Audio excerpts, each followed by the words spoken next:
Diri sa akong oven, naggikan akong istorya.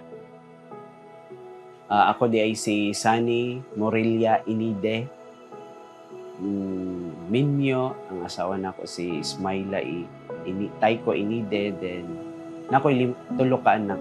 Kami sa akong family, bunso ko, kalima. Sa ako pong biological na parents is adopted po ko. Ang nag-adopt sa ako is gitreat na as mama katong nag-pass away, balik ang iyang igsoon mo to akong papa. Ako every time na naay kuan akong mga bata, mga activities sa school, todo support yuguan na. Masiunsa ka busy ang order, humanon ako na pagkagabi para ugma pick up na tanan niya. Usay kay mo deliver man gyud ko mo tong na time na mo yung customer pick up lang gyud ko karon kay priority na kong anak. Pagbuntis sa ikaduha sa akong asawa, diha na napasok ang among business.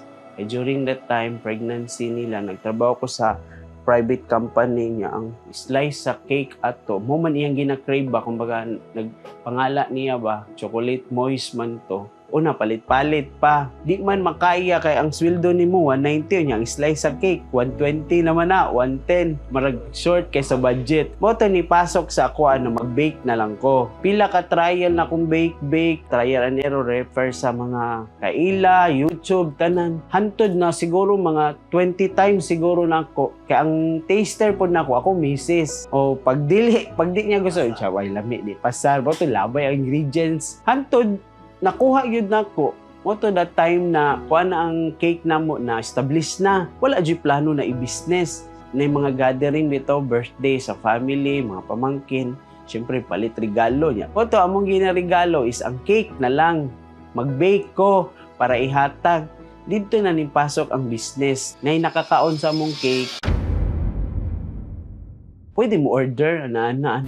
Mo to, wala ko kabalo na business na day namo. Kay during that time, nagtrabaho ko. Mag-bake lang ko, enjoy ko sa bake. Akong asawa ko ato, nag-OFW. Marag maon na lang po akong daily routine ba. Ito, ngumpra, luto, then pagkaugma, deliver, pagkahapon, uli sa trabaho, ipa-deliver. Ana lang, antod na, pila na day ka months, na daily routine na ba na daghan na nakakaon sa cake. Pag-resign yun ako sa private company, tunggu business na yun di ay. Wala pa yun to na-establish na ako'y pangalan. 2015 na yun na-establish na nagbuhat na bitaw akong pangalan mo ng cakes ni Kuya Sunny.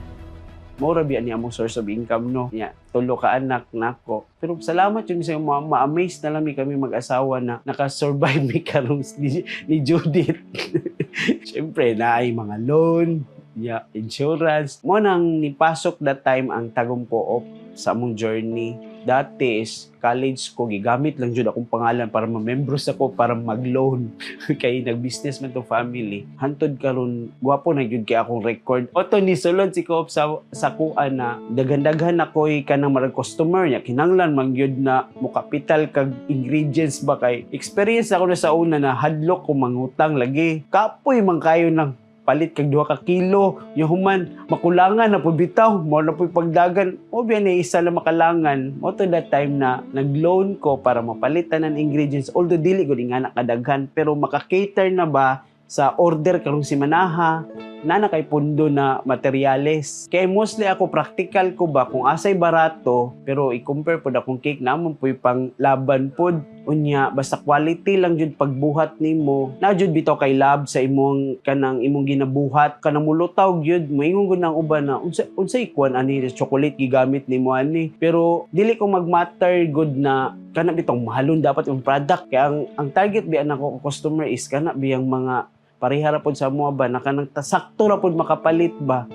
Ang pinakakusog biyan ako customer kay dias palingki kay gusto pod lagi mo kaon og lami na cake. Passion gud nako na pag gusto nimo wa joy, although makabati kag kapoy, pero kanang gusto man nimo kanang baga maragpahulay pa lang pud sa imong sarili ba, relax lang kadali, then kumbati na pud. Every time na ako'y bag-ong recipe karon nang ikaduha na ang iyang mami ang taster ug kato siya nya ganahan man ko ato kay moingon man dito walay lami murate man to, hawod man kay to murate mo to siya 200% pasar. Mo to akong ginaingon sa ko anak, as long na apay cake si daddy, pwede pa mo mag-swimming. Mo na akong ginaasulti sa mga parents po ba na, laban, basta na apay cake si Kuya Sunny, swimming pa mi.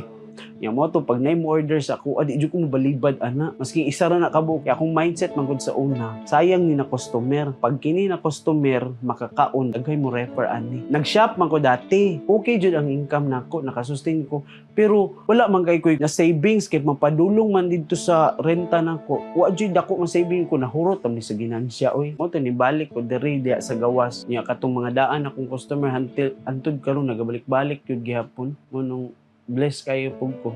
Cake si Kuya Sani tilaw eh.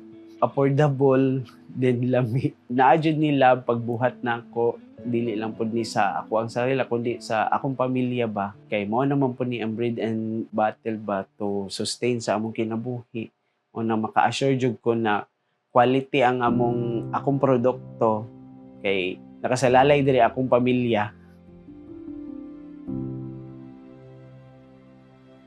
Na jud bitaw kay love sa imong ginabuhat kanang mulutaw gyud dili lang pud ni sa ako ang sarili kundi sa akong pamilya ba o na maka-assure jud ko na quality ang akong produkto kay nakasalalay diri akong pamilya.